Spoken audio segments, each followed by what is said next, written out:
पिछले कुछ हफ्तों में मैंने कुछ वीडियोस पोस्ट करी जहाँ पे मैंने आपको बताया था कि पॉपुलर प्राइवेसी वेबसाइट के फाउंडर्स का है, जिनमें आता है Megaupload, Kickass torrents, BitTorrent और साथ ही साथ द पायरेट बे।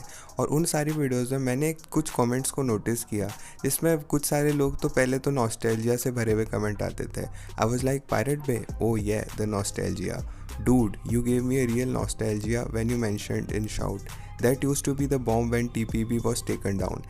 और उसके बाद हमारे पास कुछ कमेंट आते हैं जो कि ये क्लेम करते हैं कि उनके फाउंडर हीरोज़ हैं।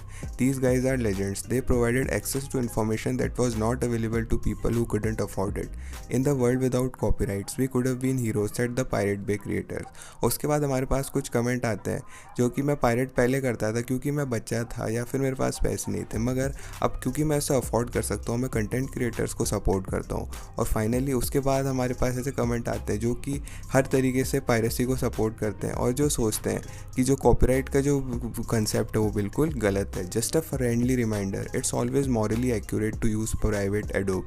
Love how privacy is referred to as immoral, yet more than 80% of companies and services wouldn't know morality if it hit them in the face. Double standard. अब क्लियरली ये चीज़ है कि लोगों को काफ़ी ज़्यादा पैशनेट है और डिवाइडेड है इस टॉपिक पे। या तो पायरेट करते हैं क्योंकि उनकी सिचुएशन ऐसी है, या फिर वो केयर कम नहीं कर सकते क्योंकि उनको फ़र्क नहीं पड़ता कोई बड़ी कॉर्पोरेशन कम पैसे बनाती है। तो क्या पायरेसी मॉरली गलत है या फिर मेरली इलीगल है? सबसे पहले शुरुआत करते हैं सबसे ज़्यादा पॉपुलर आर्गूमेंट के पायरेसी के सपोर्ट में। हमारे पास है गरीब होने का आर्गूमेंट। कुछ लोगों के पास जिनके पास पैसे नहीं है, वो ये सोचते हैं कि उन्हें कोई भी कंटेंट या गेम को एंजॉय करना है तो उन्हें वो पायरेट करना चाहिए। हालांकि यहाँ पे आर्गूमेंट है क्योंकि बहुत सारा कंटेंट इनएक्सेसिबल है डेवलपिंग कंट्रीज़ में लोगों की। एग्जांपल के लिए एक $60 का गेम 1200 पैसों या फिर 4500 रुपये का आता है। हालांकि ये टेक्निकली सेम अमाउंट है, मगर कॉस्ट ऑफ लिविंग है जो एवरेज इनकम होती है इन कंट्रीज़ की बहुत ज़्यादा कम है। जैसे एवरेज अमेरिकन हाउस होल्ड हर साल $67,000 का सामान यूज़ करता है, वहीं पे एवरेज इंडियन हाउस होल्ड में सिर्फ 2,04,000 रुपये का सामान इस्तेमाल होता है, यानी कि $2700। तो इस चीज़ को कंसिडर करते हुए इसमें तो कोई डाउट नहीं है कि जो आम इंसान है डेवलपिंग कंट्री में रहने वाला, तो वो बहुत सारा वेस्टर्न कंटेंट, चाहे वो गेम्स हो, मूवीज़ हो या गाने, उसको अफोर्ड नहीं कर सकता। मगर क्या प्राइवेसी मॉरल बन जाती है इन सिचुएशन में? अब बेसिस इस आर्गूमेंट का ये है कि अफोर्डेबिलिटी जो है वो डिटरमाइन करती है मोरालिटी को, मगर ये चीज़ कोई सेंस नहीं बनाती। यहाँ पर बहुत सारी चीज़ें हैं जो कि लोग अफोर्ड नहीं कर सकते। एग्जाम्पल के लिए मैं जी वैगन अफोर्ड नहीं कर सकता, मगर मुझे उसकी ज़रूरत है। मगर क्या मेरे लिए सही होगा कि मैं जी वैगन की चोरी कर लूँ? मेरी बैड इंटेंशंस नहीं है और मुझे लगता है कि मर्सिडीज़ आगे जाके और भी अच्छी गाड़ियाँ बनाएगी, मगर मैं उसे अफोर्ड नहीं कर सकता, इसकी वजह से मैंने उसे चोरी कर ली। क्लियरली ये चीज़ तो है, इसमें कोई डाउट नहीं है कि कार को चोरी करना मॉरली गलत होगा। तो अगर मॉरलिटी अगर अफोर्डेबिलिटी पे बेस नहीं है तो क्या है? इस चीज़ को सुनते हुए बहुत सारे पायरेट्स आर्ग्यू करेंगे कि मैं जब गाड़ी चोरी कर रहा हूँ, मैं मर्सिडीज़ को पैसे का कॉस्ट कर रहा हूँ, मगर जब मैं पायरेट करता हूँ कंटेंट को, ना ही उससे एडोबे या माइक्रोसॉफ्ट को किसी भी तरह की पैसे की दिक्कत नहीं होती। अगर जो भी है वो पोटेंशियल रेवेन्यू को लूज़ कर रहे हैं। और बहुत सारे पायरेट्स ये भी आर्ग्यू करेंगे अगर वो पायरेट नहीं करते तो शायद वो उसके लिए कभी पैसे भी नहीं देते, तो उसमें भी कोई लॉस नहीं होता रेवेन्यू का। दूसरे शब्दों में वो लोग ये आर्ग्यू कर रहे हैं कि मॉरलिटी डिपेंड करती है चाहे अगर वहाँ पे पैसे की दिक्कत है या नहीं है। सबसे पहले मुझे एक लगता है कि वहाँ पे एक फंडामेंटल लॉ है इस आर्ग्यूमेंट में। अगर आप सच में इंटरेस्टेड हो एक पीस ऑफ कंटेंट के लिए और उसकी वजह से आप पायरेट करने की दिक्कत से नहीं बचना चाहते, इसकी वजह से जब पीपल इस आर्ग्यूमेंट को बनाते हैं तो मुझे लगता है वो ये कहना चाह रहे हैं कि वो पूरी प्राइस नहीं देना चाहते कंटेंट की, क्योंकि उन्हें ऐसा लगता है कि इतना वर्थ नहीं है। तो क्लियरली एक चीज़ तो है कि लॉस ऑफ रेवेन्यू तो होता है, मगर ये आपके ऊपर है, वो आपको डिसाइड करना है कि क्या वो मॉरलिटी ऑफ पायरेसी डिपेंड करती है क्वालिटी ऑफ कंटेंट में या नहीं। अगर एक कोई भी कंटेंट है वो पैसे के लायक है तो वो पायरेट करने के लिए नहीं है, मगर एक कंटेंट अगर कोई भी गार्बेज है तो आप कितना भी पायरेट कर सकते हो उसको, मगर इसमें वापस से कोई सेंस नहीं बनाता। एक चीज़ की बात कर ले, जैसे हम थिएटर जाते हैं मूवी देखने और वो मूवी बहुत बेकार है और आप वो मूवी तब भी देखना नहीं चाहते अगर वो फ्री में भी मिल रही हो, तो इस केस में क्या ये रिफंड मांगना मॉरल होगा? थिएटर क्योंकि आपके अकेले के ऊपर पैसा खर्च नहीं किया मूवी दिखाने के लिए, अगर आप फिर भी नहीं गए तो फिल्म फिर भी चलनी थी थिएटर में और खाली सीट होने के बाद भी, तो मगर फिर भी अगर आप रिफ़ंड मांगते हो तो ना ही आप थिएटर को किसी भी तरह के पैसे की वजह से वो दिक्कत हो रही है, ना ही वो कोई पोटेंशियल रेवेन्यू लूज़ कर रहे हैं। मगर अगर क्या होगा कि सारे लोगों ने मूवी देखी और आपके जैसे उन्हें गुस्सा आया, और क्या ये मॉरल होगा कि आपको रिफ़ंड मिला और बाकी सबको नहीं मिला। क्लियरली ये चीज़ तो अनफेयर है। या तो सबको रेवेन्यू मिलना चाहिए रिफ़ंड की तरह से, या फिर है ना किसी को भी नहीं मिलना चाहिए।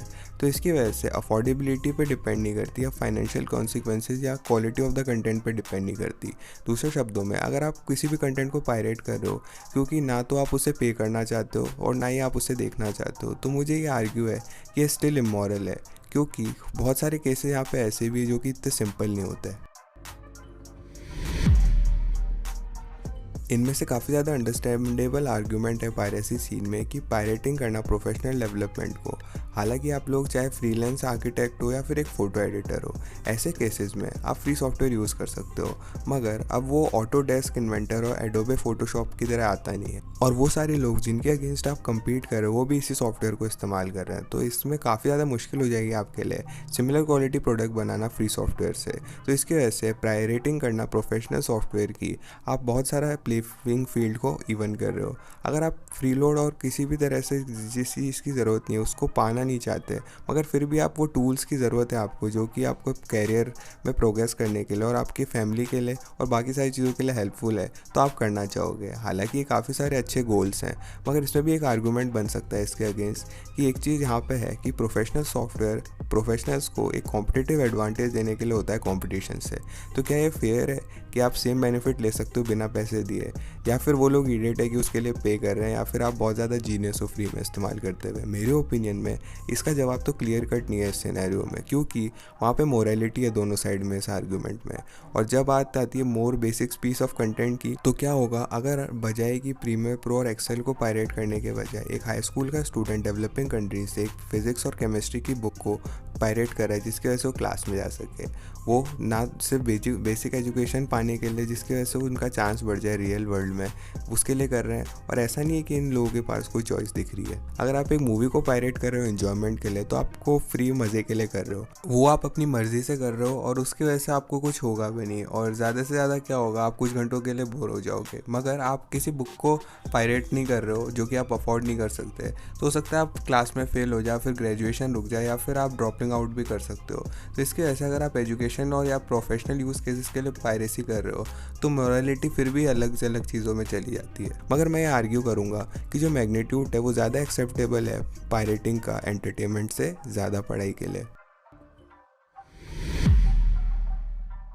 अभी तक तो हम पायरेसी की बुराई कर रहे हैं, मगर हमेशा ये गलत नहीं होती, क्योंकि बहुत सारे ऐसे केसेस हैं जहाँ पे मुझे लगता है कि पायरेसी कम्प्लीटली एक्सेप्टेबल है। एग्जांपल के लिए, अगर कोई कंटेंट है रीजन ब्लॉक्ड है, सीज़न 5 जो है बेटर कॉल सॉल का, वो 2 साल पहले आया था फरवरी 2020 में, मगर अभी तक नेटफ्लिक्स में हम उसके सिर्फ 4 ही सीज़न देख सकते हैं। इसका ये मतलब नहीं है कि सीज़न 5 लॉन्च नहीं हुआ नेटफ्लिक्स के, क्योंकि काफ़ी सारी यूरोपियन कंट्रीज़ में सीज़न 5 आ चुका है नेटफ्लिक्स पे जैसे ही वो टीवी पे आया, मगर अमेरिकन नेटफ्लिक्स अभी भी वेट कर रहे हैं। ऐसा नहीं कि वो व्यूअर्स जो है उसको डाउनलोड करना चाहते हैं, वो पे करना चाहते हैं उसके लिए। इनफैक्ट उनके पास सब्सक्रिप्शन है नेटफ्लिक्स का, तो उसके लिए पे भी कर रहे हैं। तो इस वजह से इस सिनेरियो में तो अमेरिकन्स के पास एक और तरीका है उस कंटेंट को देखने का, अगर उनके पास केबल टीवी है तो।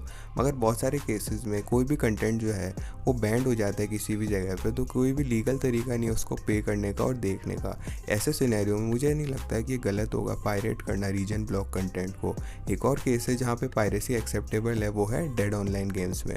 एक पॉइंट पे हर ऑनलाइन गेम है वो बंद होने वाला है, क्योंकि उनका प्लेयर बेस कम हो जाएगा। माइनक्राफ्ट का एग्जांपल ले लेते हैं, अभी वो कोई भी रिस्क में नहीं है बंद होने के, मगर उस क्या होगा कि वो 10 साल बाद अगर बंद हो जाए तो क्या ये मॉरली गलत होगा अभी के जो प्लेयर है वो अपना क्रैक वर्जन बनाए, पायरेट करे गेम का जो कि थर्ड पार्टी सर्वर से अलग चले? इस सिनेरियो में नहीं, क्योंकि आपने गेम को ओरिजिनली पे किया था, मगर गेम डेवलपर ने खुद ने ही गेम को बंद कर दिया क्योंकि प्रॉफिटेबल नहीं था या फिर उनके लिए इतना सही नहीं था। तो अगर आप एक डेड गेम को पायरेट करते हो तो आप किसी भी तरह से गेम डेवलपर से कुछ भी चुरा नहीं रहे, क्योंकि वो गेम को आप बेच भी नहीं रहे। और ऐसा भी नहीं है कि आप पेमेंट करना नहीं चाहते, क्योंकि उसमें कोई भी तरीका नहीं है कि आप पैसे दे सको। तो मुझे लगता है कि हम एग्री कर सकते हैं कि किसी भी तरह से मॉरली गलत नहीं है पायरेटिंग डेड गेम्स करना। मगर एक और वहाँ पे चीज़ है कंसिडर करने वाली, जो कि पूरे डिस्कशन को और ज़्यादा कॉम्प्लेक्स बना देती है। इस पॉइंट तक हमारे पर्सपेक्टिव थे कंज्यूमर्स की तरफ से, चाहे वो स्टूडेंट्स हो, प्रोफेशनल्स हो या फिर आम लोग हो। मगर क्या उन पर होगा उस पर्सपेक्टिव से देखे कंपनीज़ के, जो कि बहुत ज़्यादा इंपॉर्टेंट रोल प्ले करती हैं इन चीज़ में। क्योंकि एग्जांपल के लिए वापस जाते हैं जी वैगन के एग्जांपल में, क्या होगा अगर मर्सिडीज़ गिव अवे करे जी वैगन का। अगर मैं गिव अवे जीत गया तो मैंने गाड़ी तो चोरी नहीं करी, मगर फिर भी मुझे फ्री में मिल चुकी है, और उसमें कोई भी मॉरली गलत नहीं है इस सिचुएशन से, क्योंकि मर्सिडीज़ ने गिव अवे करने का सोचा कार को मार्केटिंग के लिए। अब ऐसा नहीं है कि कंपनीज पायरेट करना चाहती है आपके लिए, मगर उसमें सिग्निफिकेंटली अलग अलग लेवल है इस टॉलरेशन के लिए। क्योंकि मूवी इंडस्ट्री एग्जांपल के लिए कोई भी टॉलरेट नहीं करती, क्योंकि उनके पास बहुत ही कम बेनिफिट होता है पायरेसी से। अगर आपको मूवी फ्री में मिली है तो बहुत ज़्यादा मुश्किल है आपके लिए कि आप उसके लिए बाद में पे करोगे।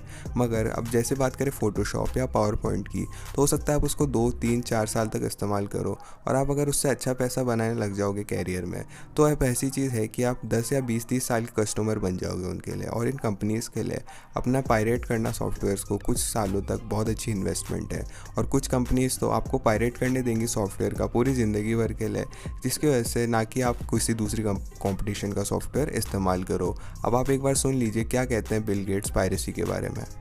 Although about 3 million computers get sold every year in China, people don't pay for the software. So They will, though. And sort of as long as they're going to steal it, we want them to steal ours. They sort of get addicted, and then we somehow figure out how to collect sometime in the next decade. So it's a great place to be involved in, and it was a lot of fun, which was, I guess, the key goal. Bill उस समय हंस रहे थे जब वो ये बात कर रहे थे, पर मुझे ऐसा लगता है कि वो सीरियस भी थे इस चीज़ पे। और जो सबसे बड़ी की है माइक्रोसॉफ्ट की डोमिनेंस में ऑपरेटिंग सिस्टम इंडस्ट्री में, कि ज़्यादातर लोग पायरेट कर लेंगे विंडोज़ को इससे बढ़िया कि लिनक्स यूज़ करने में। और इसमें पॉसिबल नहीं होता अगर माइक्रोसॉफ्ट विंडोज़ को काफ़ी आसान बना देता पायरेट करने में। और इस चीज़ को दिमाग में रखते हुए ये कम मॉरली रॉन्ग होगा विंडोज़ को पायरेट करना, ना कि इसके बजाय पायरेट करना एंड गेम को। कंपनी की साइड की बात करें तो बहुत सारे पायरेट्स ये फील करते हैं कि मॉरलिटी ऑफ पायरेटिंग जो है वो इस चीज़ पे भी डिपेंड करती है कि कंपनी का स्टेटस क्या है। अगर कंपनी बहुत बड़ी और करप्ट है तो उनसे पायरेट करना बहुत अच्छा है, मगर ये अच्छा नहीं है कि स्मॉल गेम और सॉफ्टवेयर डेवलपर से पायरेट करना। हालांकि मैं इस चीज़ पे आर्ग्यू करूँगा कि दोनों चीज़ें मॉरली है पायरेट करना, मगर डेफिनेटली जो ज़्यादा मॉरली रॉन्ग है वो स्मॉलर डेवलपर से करना है, क्योंकि आपके इंडिविजुअल एक्शंस का बहुत ज़्यादा इम्पैक्ट पड़ेगा उन लोगों पे। दिन के आखिर में इस चीज़ का तो कोई क्लियर कट आंसर नहीं है कि पायरेसी की मोरालिटी क्या है। अब जनरल रूल ऑफ थंब तो ये है कि अगर हम मोरालिटी का आंसर दें तो प्राइवेसी का पर्पस सामने आना चाहिए। अगर आप पायरेसी कर रहे हो एंटरटेनमेंट के लिए तो हमेशा मॉरली गलत होगा। अगर आप पायरेट कर रहे हो किसी एजुकेशन या कैरियर डेवलपमेंट का तो ये हो सकता है, सिचुएशन पे डिपेंड करता है।